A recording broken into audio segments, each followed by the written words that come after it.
The history of anime on TV can basically be broken down into two big eras: pre-Evangelion and post-Evangelion. You see, before Neon Genesis Evangelion aired, there wasn't a whole plethora of original anime TV shows, especially not in the late-night broadcasting blocks. Most of the really original anime, as well as all of the niche stuff, the stuff aimed at otaku and older audiences, was being produced in OVAs, or films. TV anime was usually relegated to much longer series with much broader appeal. For instance, you had stuff like the World Masterpiece theater shows, each of which was a 50 or so episode adaptation of some piece of classic literature, usually from the West. These projects were the breeding ground of talents such as Hayao Miyazaki and the staff of Studio Ghibli. Then you had manga adaptations, usually of stuff with a pretty broad appeal. Sports anime from the 70s like Ashita no Joe, action mecha series like Mazinger Z, later a plethora of long-running shonen action series, hitting it big with Dragon Ball in the mid-80s, as well as long-form romantic comedies like the adaptations of Rumiko Takahashi's work like Urusei Yatsura and Ranma 1/2, the works of Mitsuru Adachi such as Touch, generally lots and lots of manga adaptations of manga that were usually already pretty popular. Some of these appealed to older audiences or to the whole family, but very rarely were these the niche otaku shows that proliferate anime today, with few exceptions. It could be said that even before Evangelion changed the face of anime, Mobile Suit Gundam had already done so in 1979, and Gundam did inspire a fair few imitators with a blossoming mecha and sci-fi genre in the 80s, but a majority of those were just other shows from Studio Sunrise, the studio who had created Mobile Suit Gundam. And as the 80s gave way to the 90s, fewer and fewer of those were serious, dark adult shows, and more of them were kids shows aimed at selling toys as they had been before Gundam, particularly when Sunrise was bought out by Bandai, and really became focused on mecha series for younger children, such as the Brave franchise. While we did get some interesting sci-fi series here and there, such as Super Dimensional Fortress Macross in the mid-80s, Irresponsible Captain Tyler in the early 90s, the latter being an adaptation of a novel series, it wasn't really until after Evangelion blew up that the doors were thrust open on not only original anime on television, with shorter runtimes in later time slots, but also more experimental anime aimed at a more niche and adult audience. Seriously, go on my anime list, go into the archive section of their seasonal charts, open up every year in the 90s. Before Evangelion's airing, you will see almost exclusively kids shows and manga adaptations. But then the second Evangelion hits the air, all of a sudden the second half of the 90s changes completely, but in a very slow and methodical manner. First, immediately following Evangelion is the series Escaflowne, an original anime series from Studio Sunrise once again, this one which tries to blend shoujo elements into a mecha fantasy series. Now, Escaflowne probably isn't as directly a result of Neon Genesis Evangelion. It was an original project which involved a lot of staff who had already been working on original projects with Sunrise up to that point, and would be a breeding ground for talent which would go on to create further original projects in the near future. But nonetheless, the fact that it comes right after Evangelion kind of signals the flood that is soon to come. Later that year is the first true successor to Neon Genesis Evangelion in the form of Martian successor Nadesico. This is a mecha parody slash deconstruction anime, which seeks to take apart all of the tropes of old robot shows as well as the otaku-oriented media in general, and just pull it all apart and look at how it works before putting it back together. It's got a wacky, fun, dysfunctional cast of super cute girls, some really dark, unexpected turns throughout the narrative, and a crazy-ass ending. Granted, one that, like the end of Evangelion, seems truncated and unsatisfying, and was meant to be followed up with further media, which in this case, some of it got made, but not all. Following that, we have Revolutionary Girl Utena, which really seems to be an answer to Evangelion, but in the realm of shoujo magical girl anime. Utena was spearheaded by Kunihiko Ikuhara, who was good friends with Evangelion creator Hideaki Anno at the time. The two of them had worked together on some episodes of Sailor Moon, which Ikuhara had been the chief director of for the 3rd and 4th seasons. Ikuhara and his team, called Bae Papas, decided to break away from the studio that was creating dating Sailor Moon and decided to go work with JC Staff, whom, aside from Sunrise, was the only studio other than Neon Genesis Evangelion even attempting original TV anime in the 90s. They had produced Metal Fighter Miku just a year before Evangelion, which was a pretty standard girls' sports series, but with some weird and trippy visuals because of director Akiyuki Shinbo coming in late on the project. Revolutionary Girl Utena has many of the same intentions as Evangelion, but turned up to 11 with the visual factor, the densely laden themes and symbolism, and the obvious attempts at subversion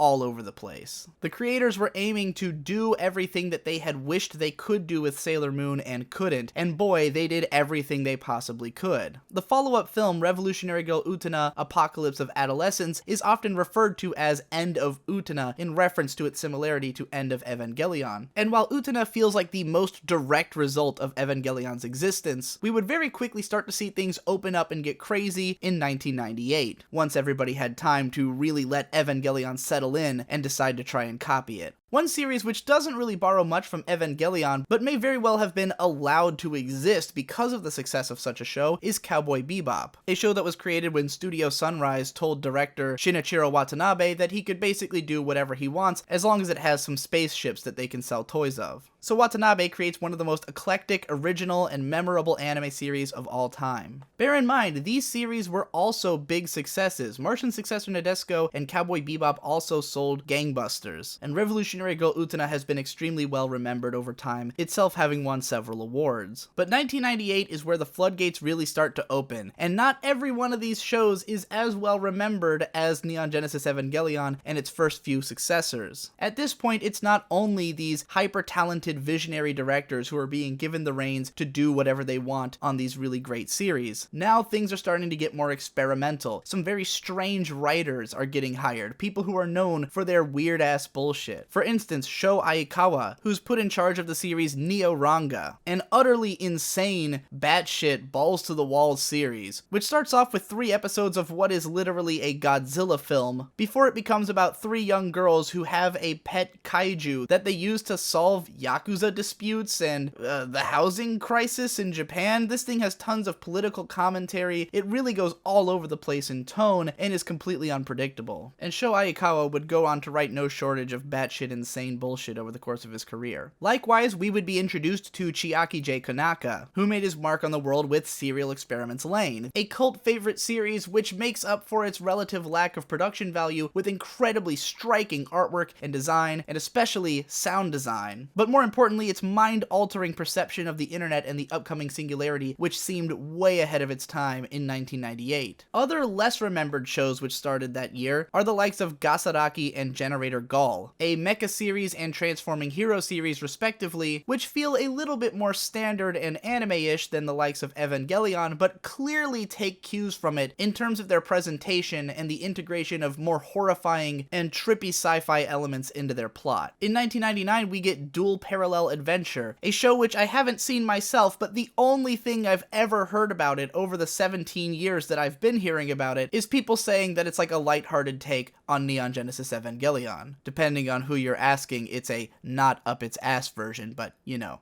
how people are. A couple of the producers working at Studio Sunrise, who are in charge of the Brave franchise, remember that kids' toy line show, would take it in a very strange direction when they brought Gao Gaigar to an end, the final Brave series, and then gave it this crazy-ass OVA finale that completely goes into the realm of dark and insane. And this is right before setting another series in the same universe as the Brave series called Better Man, which is a straight-up sci-fi horror series that has nothing tonally to do with the Brave series in spite of sharing the same style of character design. And to start off 1999, we see The Legend of Black Heaven, a show with dogshit production values but a really interesting story about a washed-up old rock star come salaryman who's trapped in limbo between trying to relive his glory days and taking care of his wife and kid. Aside from its random breaks into complete wacky silliness that don't go over all that well, the series handles some shockingly mature themes with a character older than almost any other main character in anime ever. Not to mention some badass guitar solos. If I have to mark the exact moment that the full impact of Evangelion's release really takes hold though, it would be in October of 1999. In this season,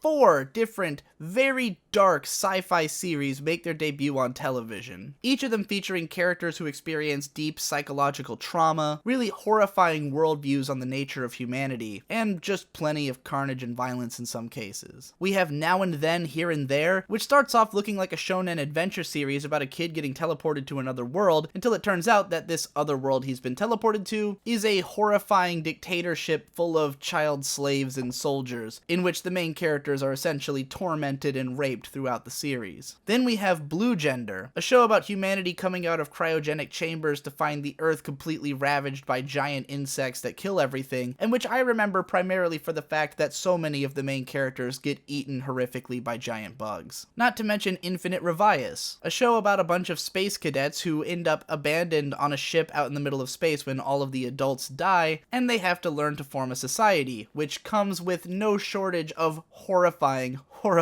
things that people do to one another, very often referred to as the Lord of the Flies in space. Not to mention Chiaki J. Kanaka returns once again with Big O, this one a sort of fusion of Batman with mecha that has lots of film noir trappings, and on a lighter note, Die Guard, a mecha series in which the mech isn't really as important as the study of bureaucracy, an extremely adult-centric series considering that it's a mecha show. At this point in time, original anime got into full swing. Plenty of weird, eclectic original shows were hitting the air over the course of the next few years. Stuff like Nia Under 7, Brigadoon, Strange Dawn, Vandred, Argento Soma, Arjuna, The Daiichis, Noir, The Soul Taker, Gene Shaft, Figure 17, Shingu, Escryed. All of these debuted in 2000 and 2001. All of them were highly original series with varying levels of adult appeal. Some of them were completely out there and just totally full of weird ideas that they were getting to explore in this new expanded format of original TV anime, and others were a lot more anime-like and felt more like the OVAs of the 80s and 90s were just getting expanded into full TV shows now, whether or not they had been based on manga. If I had to pinpoint the apex of the Evangelion influence though, it would be with the series Razafon in 2002. Razafon has always been closely compared to Evangelion for good reason. My friend Ghostlightning made a whole post about all the direct parallels between the two shows as a response to people who were arguing that Razafon was somehow nothing like Evangelion, which is objectively not true. But in a way, Razafon reflects an attempt to do Eva again, but with a whole different crew of major talent. This was the first really major original project from Studio Bones, and it was a collaboration between many different writers and directors to make something extremely eclectic and out there in a mecha series. One that goes a step farther than Evangelion in being truly out there with its design sense, and with a narrative that really kind of plays second fiddle to the idea of just going crazy and experimenting with different episode styles. But by this point, the floodgates are just officially open. Original anime is a thing that we have now, and not even much of it is necessarily trying to copy elements from Evangelion. The people who made Evangelion have all moved on to work on future projects. The nature of most anime studios has completely shifted, with tons of new studios opening up and breaking away from one another at the turn of the century, and anime on TV is becoming a bigger and bigger deal as more and more shows get introduced every single season. Even the weirdest original anime feels less and less like it's directly trying to do what Eva did. Shows like Haibane Renmei, Wolf's Rain, Last Exile, and Technolize, which aired in 2003, all create their own completely unique worlds, while shows like Paranoia Agent, Ergo Proxy, and Noine over the next couple of years manage to explore these deeper psychological concepts and really out there plotlines without really feeling like Evangelion ripoffs. And in the meantime, a lot of more normal anime style is being brought to original anime. Shows like My Hime and Maho Shoujo Lyrical Nanoha that aired in 2004 play with completely different elements of the meta of anime, and would be bigger inspirations on the types of shows that were to come. But it wasn't just original anime which was following Evangelion's example over that decade. A lot of the stuff that was being adapted from manga and light novels was very clearly being adapted because of its similarities to Evangelion as well. And in fact, in some of these cases, the stories actually feel less Eva-like simply because they weren't actually being made in response to Evangelion, but were instead picked up because they could now be adapted to anime with shows like Eva being proven popular. It's hard to imagine we'd get stuff like the Berserk Berserk adaptation, something as baffling as Eat Man, Trigun, the first TV version of Bubblegum Crisis, Crest of the Stars, or Boogie Pop Phantom, which is less an adaptation of the book and more an original anime set in between the first two books of the series. By the time we get into the mid-2000s, with huge years for anime like 2006 and 2007, the engine of what anime will eventually become begins to perpetuate itself without any need for one huge breakout series to change everything. Every year, more and more shows are debuting, until eventually every season more and more shows are debuting, and the rise of the open internet and piracy starts spreading all kinds of different shows to a huge audience all around the world. There are no shortage of tentpole anime that you could point to for having massive influences over what was going to be popular in the next few years. The Melancholy of Haruhi Suzumiya, Code Geass, Death Note, Sword Art Online, all of these are massively influential shows on the landscape of anime in the time after their airing. But nothing can be compared to the sheer magnitude of difference between what there was on TV before and after Neon Genesis Evangelion, especially in those first 5 to 10 years when everyone was really just trying to make that show again. I hope that you enjoyed this video and that you might go and check out some of the post-Eva shows if you happen to be a fan of shows like Evangelion. Most of the stuff that came out back then was pretty excellent. Martian Successor Nadesico, Revolutionary Girl Utena, Cowboy Bebop, these are all must-watch series, especially if you're a fan of the genres of the first two. And stuff like neo-ranga, Serial Experiments Lane, Now and Then Here and There, or Infinite Revias is very much worth watching to get a totally unique experience from anime that you just are not going to get today. Check all of that out, and while you're at it, check out my playlist of every YouTube video that I am featured in, because I show up on tons of different channels all over this website. And if you want to help me to make more videos like this, then consider donating to my Patreon, which is linked below and on screen. Thanks again for watching, and I'll see you in the next one.